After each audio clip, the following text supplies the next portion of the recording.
friends, it's Teresa and welcome back to my channel. In today's video, I'm going to be discussing 6 books that have really defined my reading taste throughout the years, and probably me as a person. I don't think I've ever met like a fallen angel while I've been reincarnated as a human, so can't say it's defined that much of myself as a person, but some of these books have. So let's just get into it because I just filmed like my recently reads before this and my feet hurt, so let's just jump right in. I am going to start off with Simon vs. the Homo Sapiens Agenda by Becky Albertalli. I didn't read this when it really popped off in like book 2 back in the day, but I read it right before the movie came out. This is about Simon, who is a young closeted teen who has been emailing this mysterious person named Blue back and forth, and he has really fallen for Blue. That is until he ends up getting blackmailed to help someone that he really doesn't want to help, or else all of his emails will get leaked. I read this book when I first came out, / when I was probably first coming out of the closet. This book has really defined my life in a sense that it has changed it for the better, I would say. I found a lot of solace in this book and in the movie when it first came out, and I just think this book is tied. I don't remember which one I read first. It's either this one or Of Fire and Stars by Audrey Coulthurst, which is a YA sapphic novel with a bisexual main character, and the author themselves is bisexual. But this book has just really defined like what I reach for in books, and I find that queer books are one of the top things that I always reach for, and I always try to incorporate into my TBRs very yearly. And I just think it really, to me, obviously this is about a white gay boy, but to me it just really also emphasizes the importance of having books that represent you, and may not even just represent your story as a whole, but you and your struggles and you're trying to your attempt to figure out the world. And I think it would have really helped me back before I even came out to like have a book like this. So I really love that there are more books like this out there. Moving on to a very not serious topic, the next book is Fallen by Lauren Kate. It's a paranormal romance, a young adult paranormal romance following young Luce, who is just on the heels of a tragedy. She has been kicked out of her school after being kind of like caught up in a tragedy where one of her students was killed while she was with them, and she is sent to a boarding school to be able to kind of help her be able to go to college. And this boarding school is set in kind of like an old Catholic school or like a prison or something. It's just like a reform school for a lot of the kids, and there she meets Daniel, who may or may not be a fallen angel, and they may or may not be falling in love.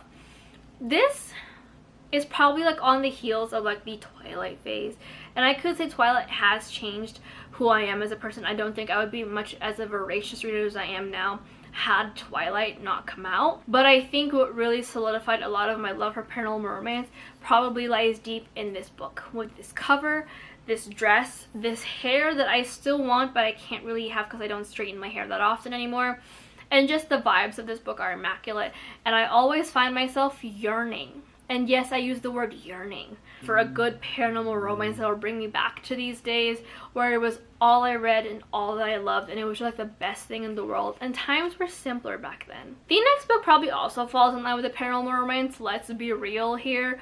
We've changed it to urban fantasy, but it's just paranormal romance when this book first came out, and that is City of Bones by Cassandra Clare. Like, this is a YA paranormal romance, or, you know, urban fantasy, however you want to spin it, following young Clary Frey, who has been a human her entire life. That is until the eve of her 16th birthday, or her 16th birthday, where she starts to see things that no one else can really see. There she finds that she's not actually human, but she's part of a race of shadow hunters who are destined to protect the world from demons that are currently, you know, escaping things. Cassie Clare just has a way of writing and being so descriptive, but still also allowing you to picture everything that's going on. This series is the first in a very interconnected series, and I love me a good interconnected series. It's one of my favorite things about books sometimes, and I just really enjoy her writing. I love her characters. I think they're so fun to be in. It's one of my favorite worlds, and I find myself when I was writing, back when I started reading the books initially, kind of almost trying to emulate Cassie Clare's writing because I aspired to be this kind of writer, and I think I still kind of do. But neither here nor there. So much fun, and it's such a fun read. The next one is a fantasy, and one of the spin-off like sequel books just came out, and that is An Ember in the Ashes by Sabaa Tahir. I started reading this when the covers got this like weak design. This specific redesign is my favorite cover of all time, and I waited. I waited for the book to come out. I think I remember seeing this. My friend Sam had been recommending to me up the wazoo, but I waited until I guess the second book came out in this cover, read it, and then waited for the third book to come out, and then read it, and then read the second book, and then I just never picked up 3 and 4. So then I read 3 and 4 and binged it. This is a YA high fantasy following Elia, who is a slave who is living under a martial law. That is until her brother gets kidnapped by the Empire, and she has to kind of throw herself in the middle of this revolution that she did not want to be in and become a spy for a plight she did not want to be part of in order to protect her brother and find him.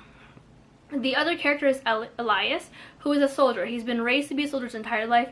His mom is one of the people in charge of these horrible things happening to people. But as he's going through the motions and trying to pass these exams to become a soldier for the Empire, he's starting to learn that he kind of doesn't want to be a soldier. And it's about these two people falling in love and all the mess that comes with it. This was such a good series. Like, the antagonists were so perfectly well written and just really played out, and I think they are some of the best antagonists I have ever read to date. Like, they were just crazy and evil, and I just was like, every time they showed up I was on the edge of my seat. I found the characters and no matter how small their part was in this book, to be so moving and so wonderful, and their character development was so perfect to them as characters that I couldn't complain about a single thing happening. Even though I can complain about a lot of things because a lot of characters deserved happiness at the end, but they're not getting it. When I think of who I want to be as a writer and who I want to be as an author, I want to be like Saba Tahir in terms of her character building and those arcs and just making you want to root for a character.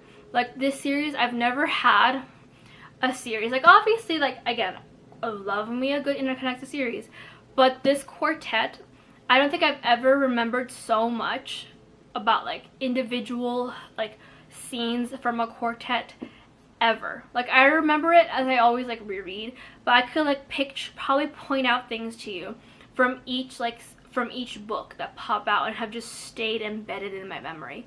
And that's just how good Saba Tahir is of a writer. So if you have not picked it up yet, I recommend it.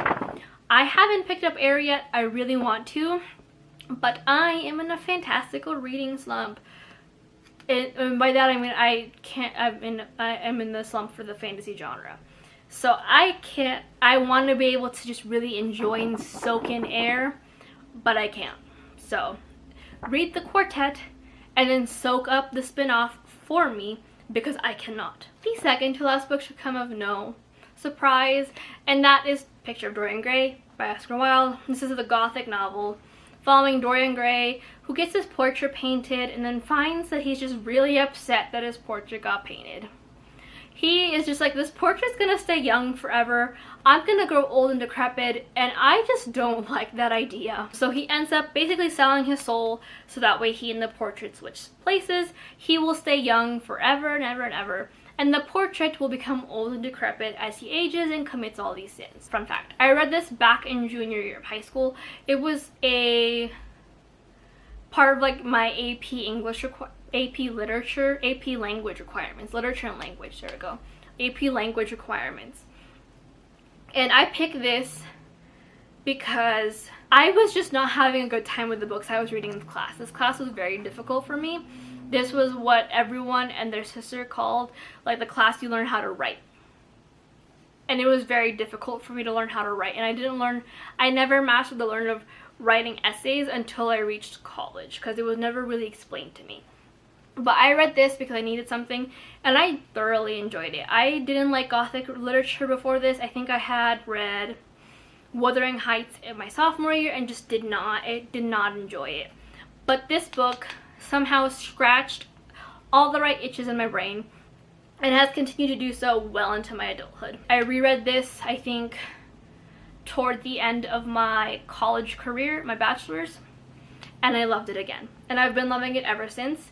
I think this unlocked a love for the gothic genre for me that will never leave my side, And I remember being in Ireland and finding books about Oscar Wilde and being just there and just really just loving it. And I just remember loving this environment. I just love Oscar Wilde as a writer. It's just good times. And I think if I could ever write a gothic novel, I would be so happy if it ever reached up the idea of Dorian Gray in my mind. And the last book should also come at no surprise, though this poor thing is now water damaged. Man.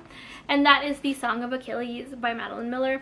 This is a retelling of the Achilles myth shown through Patroclus' eyes as he and Achilles start off as boys, grow up, fall in love, and then are thrown into the Trojan War.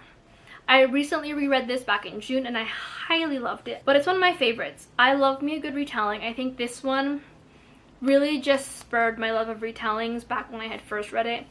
It was just so much fun to me, and I really just loved being in these characters' shoes and watching them really just fall in love with each other. To me, it was just so beautiful and so heartbreaking. And like, if I could evoke this much emotion that this book evoked out of me when I first read it, I like writing, if I could as a writer could evoke this much emotion that this book evoked out of me when I first read it, I think I will die a happy person. Like, that is the goal that I want to be as a writer, is to be able to evoke so much emotion and to be able to give depth to characters that already existed. Like, let's just face it, retelling is just fantasy, is just like fan fiction, but legal. Can't tell me otherwise. But to be able to bring so much depth to characters that already existed that are not yours, and something that you can like create basically a brand new character out of, and just like make this beautiful thing, was so amazing to me for some reason.